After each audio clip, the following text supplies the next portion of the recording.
శ్రీమద్ రామాయణం సుందరకాండం సర్గము 1. పిమ్మట దేవతలను గంధర్వులను సిద్ధులను మహర్షులను సూర్యతేజస్సు గల నాగమాతయగు సురసతో ఇట్లు పలికిరి. యోజనము కొలది ప్రయాణము చేసినను అలుపెరుగక చక్కని తేజస్సుతో వెలసిల్లుచున్నవాడు హనుమంతుడను పేరుగల ఈ వాయునందనుడు సాగరము పైభాగమున ఆకాశమున పయనించుచున్నాడు. నీవు భయంకరమైన కోరలతో పచ్చని నేత్రములు కలిగి ఆకాశమంత వెడల్పైన నోరు కలిగి పర్వత సమానమైన భయంకర రాక్షస రూపమును ధరించి క్షణకాలం పాటు ఆయనకు విఘ్నమును కల్పింపుము. ఈయన బలపరాక్రమమును మరల తెలుసుకొని కోరుచున్నాము. ఇతడు ఉపాయముచే నిన్ను జయించునా లేక అపజయము పాలై విషాదమునకు లోనగునా? ఈ విధముగా దేవతలు గౌరవపూర్వకముగా నాగమాతయగు సురసాదేవిని కోరగా ఆమె వికారమైన వికృతమైన రాక్షస రూపమును ధరించెను. సర్వలోక భయంకరమైన ఆ రూపముతో ఆమె ఆకాశమున పయనించుచున్న హనుమంతుని సముద్ర మధ్యమున అడ్డగించి ఇట్లు పలికెను. ఓ వానరేశ్వర, దేవతలు నిన్ను నాకు ఆహారముగా నిర్ణయించిరి కనుక నిన్ను నేను భక్షింతును. నా నోటిలో ప్రవేశింపుము. సురస ఇట్లు పలుకగా దివ్య శోభలతో విలసిల్లుచున్న హనుమంతుడు ప్రసన్న వదనుడై సురస ఇట్లా పలకగా దివ్య శోభలతో విలసిల్లుచున్న హనుమంతుడు ప్రసన్న వదనుడై చేతులు జోడించి ఆమెతో ఇట్లనెను. దశరథుని కుమారుడైన శ్రీరాముడు తన తమ్ముడైన లక్ష్మణుని తోడను భార్య అయిన సీతాదేవితోనూ కూడి దండకారణ్యమున ప్రవేశించెను. రాక్షసులను హతమార్చెదనని ఋషుల సమక్షమున చేసిన ప్రతిజ్ఞ మేరకు మారీచుని వధించుటకై వెళ్ళియుండగా ఆయన భార్యయగు యశస్విని అయిన సీతాదేవిని రావణుడు అపహరించుకొని వచ్చెను. రాముని ఆదేశమును అనుసరించి నేను ఆమె కడకు దూతగా వెళ్ళుచుంటిని. ఓ సురస, నీవును ఆయన రాజ్యమునందే నివసించుచున్నదానవు. ఆయన త్రిలోక ప్రభువు కనుక ఆయన కార్యమునకు సహాయపడుము. అట్లు కానిచో సీతామాతను చూచి ఆమె కుశలవార్తను కార్యనిర్వహణ దక్షుడైన రామునకు తెలిపి పిమ్మట నీ ముఖమున ప్రవేశింతును. నేను ఈ మాటను ప్రతిజ్ఞాపూర్వకముగా పలుకుచున్నాను. హనుమంతుడు ఇట్లు వచింపగా కామరూపిణి అయిన సురస ఇట్లు పలికెను. ఎవరునూ నన్ను కాదని ముందునకు సాగలేరు, ఇది నాకు వరం. ఇట్లన్నను ముందునకు సాగుచున్న హనుమంతుని చూచి అతని బలమును పరీక్షింపగోరినదై నాగమాత అయిన సురస ఇట్లు పలికెను. ఓ వానరోత్తమ, ఇప్పుడు నీవు నా నోట ప్రవేశించియే ముందునకు సాగవలెను. పూర్వము బ్రహ్మదేవుడు నాకు ఇచ్చిన వరం ఇది అని పలుకుచూ త్వరపడుచున్నదై నోటిని విపులముగా తెరచి హనుమంతుని ముందర నిలిచెను. సురస ఇట్లు వచింపగా హనుమంతుడు క్రుద్ధుడై నన్ను మృంగదలిచినచో నీ నోటిని తెరువుము అని సురసతో పలికి మారుతి కుపితుడై 10 యోజనముల వెడల్పుతో 10 యోజనముల ఎత్తునకు పెరిగెను. 10 యోజనముల వైపుల్యముతో ఎదిగి మేఘసదృశుడై ఉన్న ఆయనను చూసి సురస తన నోటిని 20 యోజనములకు పెంచెను. పిమ్మట హనుమంతుడు క్రుద్ధుడై 30 యోజనములకు పెరిగెను. అంతటా సురస తన నోటిని 40 యోజనములు విస్తరింపజేసెను. వీరుడైన హనుమంతుడు 50 యోజనములకు పెరిగెను. పిమ్మట సురస 60 యోజనముల మేరకు తన నోటిని విస్తరింపజేసెను. అప్పుడు వీరుడైన మారుతి 70 యోజనములు పెరిగెను. పిదప సురస తన ముఖమును 80 యోజనములకు పెంచెను. హనుమంతుడు పర్వత సదృశుడై 90 యోజనముల ఎత్తునకు ఎదిగెను. సురస తన ఆస్యమును 100 యోజనములు విస్తరింపజేసెను. సురసచే విస్తరింపచేయబడిన ఆస్యము దీర్ఘమైన జిహ్వ కలిగి ఘోరముగా నరకప్రాయముగా నుండెను. దానిని చూచి మిక్కిలి బుద్ధిశాలి అయిన వాయుసుతుడు సమయస్ఫూర్తితో తన కాయమును సంక్షిప్తముగా చేసి అంగుష్టమాత్రుడయ్యను. మిక్కిలి వేగము కలవాడైన ఆ మారుతి వెంటనే ఆమె ముఖమున ప్రవేశించి చిటికెలో బయటకి వచ్చెను. ప్రసన్నుడయ్యున్న వాయుసూనుడు అంతరిక్షమున నిలచి ఇట్లు వచించెను. ఓ దాక్షాయిని, నీకు నమస్కారం. నీ నోట ప్రవేశించి తిని కదా, ఇంకా సీతాదేవి కడకు వెళ్ళేదను. నీకు బ్రహ్మదేవుడు ఇచ్చిన వరము కూడా నెరవేరినది కదా. రాహు ముఖము నుండి చంద్రుని వలె తన ముఖము నుండి బయటపడిన కపివరుని చూచి సురసాదేవి నిజస్వరూపముతో ఇట్లు పలికెను. సౌమ్యుడవైన ఓ వానరశ్రేష్ఠ, రామకార్యసిద్ధికై హాయిగా వెడలుము. సీతామాతను మహాత్ముడైన రాముని కడకు చేర్చుము. అప్పుడు హనుమంతుడొనర్చిన మిక్కిలి కష్టసాధ్యమైన ఆ మూడవ కార్యమును చూచి ప్రాణులన్నీయును బాగు అని ఆయనను ప్రశంసించినవి. వేగమున గరుత్మంతునితో సమానుడైన ఆ మారుతి సులభముగా దాటుటకు శక్యము కాని వరుణాలయమైన సాగరమును సురస కారణముగా సమీపించెను. అనంతరము అతడు ఆకాశ మార్గమున ఎగిరి ప్రయాణమును సాగించెను. ఆ ఆకాశ మార్గము వారి ధారలచే ఒప్పుచుండును, పక్షులచే సేవింపబడుచుండును. అచట కైసిక రాగ ప్రవీణులైన తుంబుర ప్రభృతి గంధర్వులు సంచరించుచుందురు. అది ఇంద్రవాహనమైన ఐరావతముతో కూడి ఉండును. సింహములు, ఏనుగులు, పెద్ద పులులు, పక్షులు, సర్పములు మొదలగు వాటి ఆకారములు కలిగి వాటి వలె సంచరించుచున్న నిర్మల విమానములచే అది అలంకృతమై ఉండును. వజ్రాయుధ ధ్వనులతో, పిడుగుపాటు శబ్దములతో, అగ్నుల కాంతులతో వెలసిల్లుచుండును. పుణ్యకర్మలను ఆచరించి స్వర్గమును జయించిన వారు ఆయా ప్రదేశములను అలంకరించి ఉందురు. అది దేవతలకు సమర్పింపబడిన హవిస్సులను తీసుకొని పోవు అగ్నికి మార్గమైనది.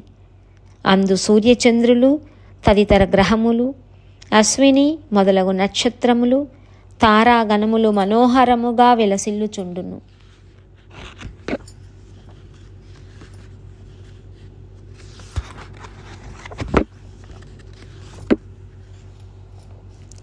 మహర్షుల తోడను, గంధర్వ నాగ యక్షుల తోడను అది నిండి ఉండును. అది స్వచ్ఛమై అతి నిర్మలమై ఉండును. విశ్వావసుడు అని గంధర్వ రాజు అచట నివసించుచుండును. మంగళకరము సూర్యచంద్రుల గమన మార్గము అయిన ఆ ఆకాశమున దేవేంద్రుని గజములు సంచరించుచుండును. ఆ ఆకాశము ప్రాణికోటికి పైభాగమున బ్రహ్మ నిర్మించిన వితానము వలె విరాజిల్లుచుండును. శ్రేష్ఠులైన విద్యాధరులు, వీరులు పలువురు అచట సంచరించుచుందురు. అట్టి ఆకాశ మార్గమున వాయుసూనుడు గరుత్మంతుని వలె వేగముగా సాగిపోవుచుండెను. హనుమంతుడు వాయువు వలె మేఘములను చీల్చుకొని పోవుచుండెను. నలుపు, అగరు, ఎరుపు, పసుపు, తెలుపు వన్నెలు గల ఆ మేఘములు ఆయనచే ఆకర్షింపబడుచు ప్రకాశించుచుండెను. మారుతి మేఘమండలమున పదే లోపలికి చొరబడుచు బయటకి వచ్చుచు వర్షాకాలమున మేఘముల మధ్య చరించు చంద్రుని వలె ప్రకాశించెను. నిరాధారమైన ఆకాశ మార్గమున వెళ్ళుచు ఎక్కడ చూచినను అతడే గోచరించుచు ఆ మారుతాత్మజుడు రెక్కలు గల ఒక మహాపర్వతము వలె ప్రకాశించెను. కామరూపిణి అయిన సింహిక అను రాక్షసి ఆకాశమున ఎగిరిపోవుచున్న మారుతిని చూచి ఉవ్వెత్తుగా పెరిగినదై మనస్సున ఇట్లు ఆలోచించెను. ఇంతకాలమునకు ఒక మహాజంతువు నాకు దక్కనున్నది. చాలా కాలమునకు పిమ్మట నేను మంచి ఆహారమును తనివి తీరా తినబోచున్నాను. ఆ రాక్షసి ఇట్లా ఆలోచించి ఆయన ఛాయను ఒడిసి పట్టెను. తన నీడ లాగికొని పోవుచుండగా హనుమంతుడు ఇట్లు తలపోసెను. సముద్రమున ఎదురుగాలికి పయనించు మహానావ వలె నా పరాక్రమము కుంటుబడుచున్నది. నేను బలవంతంగా లాగబడుచుంటిని. అనంతరం హనుమంతుడు క్రింద పైన అన్ని వైపులా పరికించెను. అప్పుడు అతడు సముద్రము నుండి బయలువెడలిన ఒక మహాసత్వమును గాంచెను. ఆ వికృతాకారమును చూచి మారుతి ఇట్లు తలంచెను. చూచుటకు మిక్కిలి ఆశ్చర్యకరము మహాశక్తిమంతము అయిన ఈ ఛాయాగ్రాహిణిని గూర్చియే కపిరాజైన సుగ్రీవుడు తెలిపి ఉండెను. అదియే ఇది, ఇందు సందేహము లేదు. ప్రజ్ఞాశాలి అయిన ఆ హనుమంతుడు యథార్థముగా అది సింహికయే అని గుర్తించెను. వర్షాకాలమునందలి మేఘము వలె అతడు తన శరీరమును పెంచెను. ఆ మహాకపి యొక్క పెరుగుచున్న కాయమును చూచి ఆ సింహిక పాతాల కుహరమును బోలు తన నోటిని తెరచెను. మేఘమండలము వలె గర్జించుచు హనుమంతుని మీదకు విజృంభించెను. పిమ్మట మేధావి అయిన మహాకపి తన శరీరమును కబలించుటకు అనువుగా తెరవబడిన ఆమె విశాల ముఖమును చూచెను. పిదప అతడు తన మర్మస్థానములను సంక్షిప్తమొనర్చి సూక్ష్మమొనర్చి మహావీరుడును వజ్రదేహుడును అయిన కపివరుడు వివృతమైన దాని నోటి యందు అతి వేగముగా దుమికెను.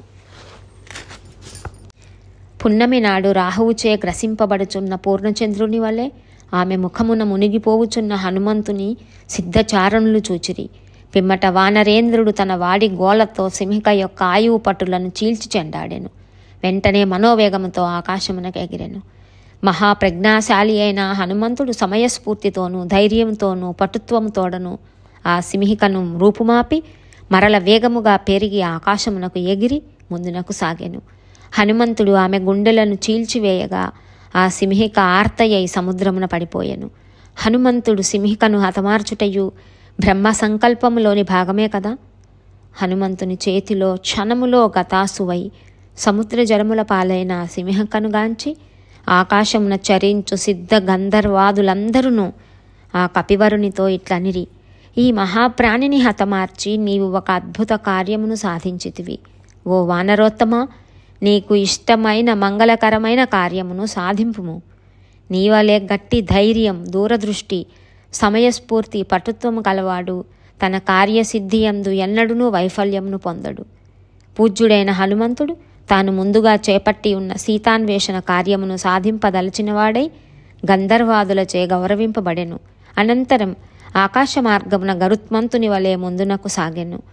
ఇంచుమించుగా ఆవలి తీరమునకు చేరి నలువైపులా పరికించి చూచెను. అతడు 100 యోజనముల మేరకు సముద్రమును లంఘించిన పిదప వృక్ష పంక్తులను గాంచెను. ఆ కపిశ్రేష్ఠుడు భూమిపైకి దిగుచునే వివిధ వృక్షములతో కలకలలాడుచున్న ద్వీపమును, లంకకు దక్షిణముననున్న మలయ పర్వతమునందలి ఉపవనములను గాంచెను. అతడు సముద్రమునకు సమీపమున గల జలాశయములను, ఆ ప్రదేశములలో పుట్టి పెరిగిన వృక్షములను, త్రికూట పర్వతమునందు పుట్టి ప్రవహించు నదీ ముఖములను గాంచుచు మహామేఘ సదృశమై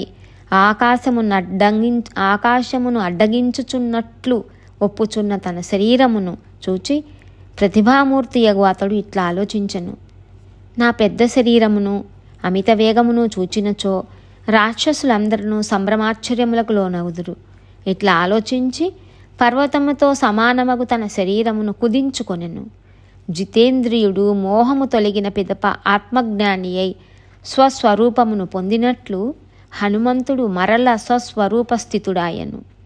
బలిచక్రవర్తి సంపదను హరింపదలచి వచ్చిన విష్ణువు త్రివిక్రమావతారము ధరించి పిమ్మట యథాస్థితికి వామనాకృతికి వచ్చినట్లు అతడు తన సహజమైన ఆకృతితో ఒప్పెను. మనోహరమైన వివిధ రూపములను ధరింపగలవాడును, శత్రువులకు జయింప నలవి కానివాడును అగు హనుమంతుడు సముద్రపు ఆవలి తీరమునకు చేరెను. పిమ్మట తన పర్వత ప్రమాణ దేహమును చూచుకొని తన కర్తవ్యమును నిర్ణయించుకొని చిన్నదైన తన సహజ రూపమును ధరించెను. అనంతరం గొప్ప పర్వత శిఖరముతో సమానుడైన మహాత్ముడైన హనుమంతుడు సర్వవస్తు సమృద్ధం, విచిత్రములైన రంగులు గల చిన్న చిన్న శిఖరములు గలదియు, మొగలి పొదలతోనూ విరిగి చెట్లతోనూ కొబ్బరి చెట్లతోనూ అలరారుచున్నదియు అయిన లంబ పర్వత శిఖరముపై దిగెను. అంతట కపివరుడు సముద్ర తీరమున చేరి మహాపర్వతము యొక్క పైభాగముననున్న లంకానగరమును చూచి తన పూర్వరూపమును విడిచి ఆ గిరిపై దిగెను. ఆయన దిగునప్పుడు మృగములు, పక్షులు వ్యధ చెందెను. పెద్ద పెద్ద తరంగ పంక్తులతో వెలసిల్లుచు దానవులకును పన్నగములకును నెలవైన సముద్రమును హనుమంతుడు తన పరాక్రమముతో దాటి ఆ జలధి తీరమున దిగి అమరావతి వలె ఒప్పుచున్న లంకా నగరమును గాంచెను. ఇత్యార్షే శ్రీమద్ రామాయణే వాల్మీకియే ఆదికావ్యే సుందరకాండే ప్రథమ సర్గ సమాప్తం. వాల్మీకి మహర్షి విరచితమై ఆది కావ్యమైన శ్రీమద్ రామాయణమునందలి సుందరకాండమునందు మొదటి సర్గము సమాప్తం. రెండవ సర్గము